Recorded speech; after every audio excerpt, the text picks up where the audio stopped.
मुंबईत ठाकरेंचाच महापौर, supreme court निर्णय फिरवणार. ठाकरेंचे 65 नगरसेवक किंग मेकर. 29 वाले शिंदे काही काळासाठी नॉट एचेबल. शिंदेंना महापौर पदवर भाजप. शिंदेंचा गेम ठाकरेंना सोबत घेऊन करणार. सुप्रीम कोर्टात सुनावणी फिरेल. ते एक ट्विट अन राजकीय हालचाली वाढल्या. नेमकं घडलंय काय? 2019चा रिपीट टेलिकास्ट पुन्हा एकनाथ शिंदे करतायत. फरक इतकाच, तेव्हा ठाकरे होते आणि आता शिंदे आहेत. 29 नगरसेवकांच्या जीवावर एकतर मुंबईचं महापौर पद द्या, नाहीतर स्थायी समितीसारखं महत्त्वाचं खातं द्या. याच मुद्द्यावरती एकनाथ शिंदे आपल्या 29 नगरसेवकांना घेऊन हॉटेलमध्ये बसू नये. मुद्दा असा तयार होतो की त्यावेळी ठाकरेंची मनमानी भाजपला चालली नव्हती. आता एकनाथ शिंदेची चालेल का? जो 2019ला ठाकरेंना रोखण्यासाठी शिंदेंसारखा प्रयोग केला गेला, तर आता शिंदेंना रोखण्यासाठी ठाकरेंना सोबत घेऊन फडणवीस एक घाव दोन तुकडे करणार का? धनुष्यबाण कुणाचा? यावरती सुप्रीम कोर्टामध्ये सुनावणी पार पडणार आहे. त्यावरती एक ट्विट आलंय आणि अख्ख्या राजकीय हालचालीच बदलल्या. मुंबई महापालिकेचा गड कोण सर करणार याचा खल संपलेला नाहीये. बीएमसीचा महापौर हा शिंदे सेनेचा असावा की भाजपचा, यावरून रस्सीखेच सुरू आहे. शिंदे सेनेने तर त्यांचे नगरसेवक थेट ताजलँड हॉटेलमध्ये ठेवलेत. तिथून ते कोकण उन्हात जातील.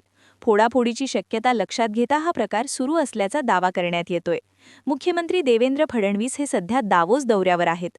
तर इकडे एका ट्विटने अजून खळबळ उडवून दिलीये. मुंबईचा महापौर हा उद्धव ठाकरेंचाच होईल असा दावा वकील असिन सरोदे यांनी ट्विट करत केलाय.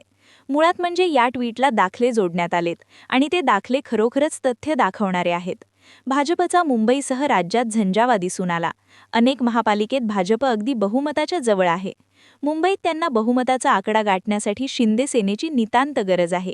या ठिकाणी शिंदे सेना ही महायुतीत किंग मेकर ठरलीय. बाळासाहेब ठाकरे यांचे हे जन्मशताब्दी वर्ष आहे. त्यामुळे भाजपनं महापौर पद शिंदेंच्या शिवसेनेसाठी सोडावं अशी आग्रही मागणी शिंदे सेनेकडून करण्यात येतेय. पण मुळात शिंदे सेनेकडून मुंबईमध्ये प्रचार करत असताना ज्यांच्या जीवावरती ते शिवसेना आपली असल्याचा दावा करतात ते आनंद दिघे आणि बाळासाहेब ठाकरे, दोघांचे फोटो या युतीवरून गायब होते, युतीच्या प्रचार बॅनरवरून गायब होते. मग आता शिंदे सेना नेमकं कुणाची शिवसेना आहे म्हणून पुढे प्रोजेक्ट करते, हा प्रश्न आहे. भाजपला इतक्या वर्षानंतर पहिल्यांदाच महापौर करण्याची मोठी संधी आहे. त्यातूनच पेच निर्माण झाला. मुंबई महापालिकेत भाजपच्या खिशात 99 तर शिंदे सेनेचे 29 नगरसेवक आहे. बहुमतासाठी 114 हा मॅजिक फिगर आवश्यक आहे. पण मुख्यमंत्री राज्यात परतल्याशिवाय यावर अधिक भाष्य करणं दोन्हीही पक्ष टाळतायत. अशातच उद्धव ठाकरे यांच्या शिवसेनेचे वकील असीम सरोदे यांच्या एका ट्विटची सध्या देशात चर्चा सुरू आहे. या ट्विटमध्ये त्यांनी जो तर्क दिलाय त्याकडे अनेकांचं लक्ष वेधलं गेलंय. या ट्विटनुसार शिवसेना नाव आणि धनुष्यबाण या पक्षचिन्हाविषयी सर्वोच्च न्यायालयात याचिका दाखल आहे. सुनावणीची तारीख उद्या सुप्रीम कोर्टात आहे, पण 37 नंबरचा मॅटर सुनावणीसाठी पोहोचणे कठीण आहे, असे ट्विट ॲडव्होकेट असीम सरोदे यांनी केलंय. या ट्विटमध्ये त्यांनी एक मोठा खळबळजनक दावा केलाय. त्यानुसार मुंबईचा महापौर ठाकरेंचाच होऊ शकतो. या ट्विटमध्ये ॲडव्होकेट असीम सरोदे यांनी मुंबईतील महापौर या मुद्द्यावरती भाष्य केलंय.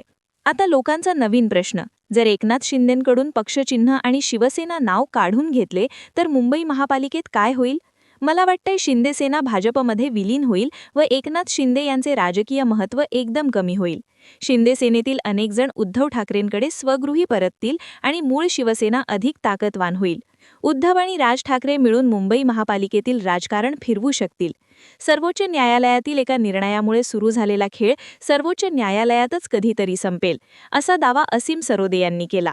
या दाव्याला जर दाखला म्हणून जोडायचं जर ठरलं तर लक्षात घ्या, सुप्रीम कोर्टातील सुनावणी काहीही येऊ द्या, मात्र एकनाथ शिंदेंचा ओरिजिनल रंग भाजप ओळखून बसलंय. भाजपचं असं आहे की गरज सरो आणि वैद्य मरो, पण आता शेरात सव्वा शेर त्यांना एकनाथ शिंदे लागलेत.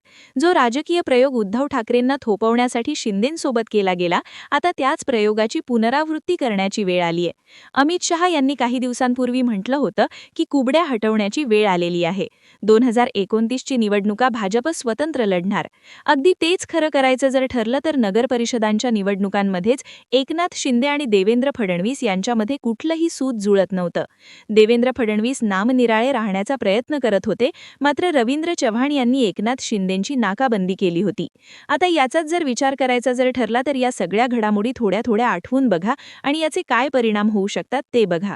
तिकडून वनमंत्री गणेश नाईक, इकडनं रवींद्र चव्हाण, तिकडनं निलेश राणे अनेकांनी एकनाथ शिंदेंवरती एकामागून एक वार करायला सुरुवात केली होती. मात्र शिंदे यांनी सुद्धा जशास तसं उत्तर दिलं. आता पुणे पिंपरी चिंचवड महापालिका निवडणुकांच्या निमित्ताने अजित पवार आणि एकनाथ शिंदे हे दोघंही वेगळे पडले.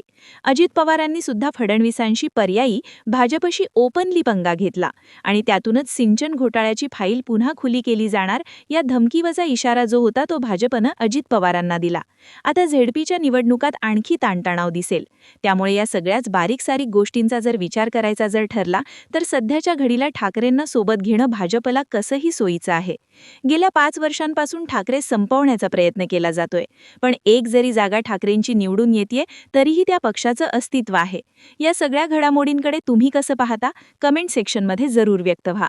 अशाच माहितीपूर्ण व्हिडिओसाठी आपला पुढचा विचार चॅनल आवर्जून सबस्क्राईब करा. जय महाराष्ट्र. धन्यवाद.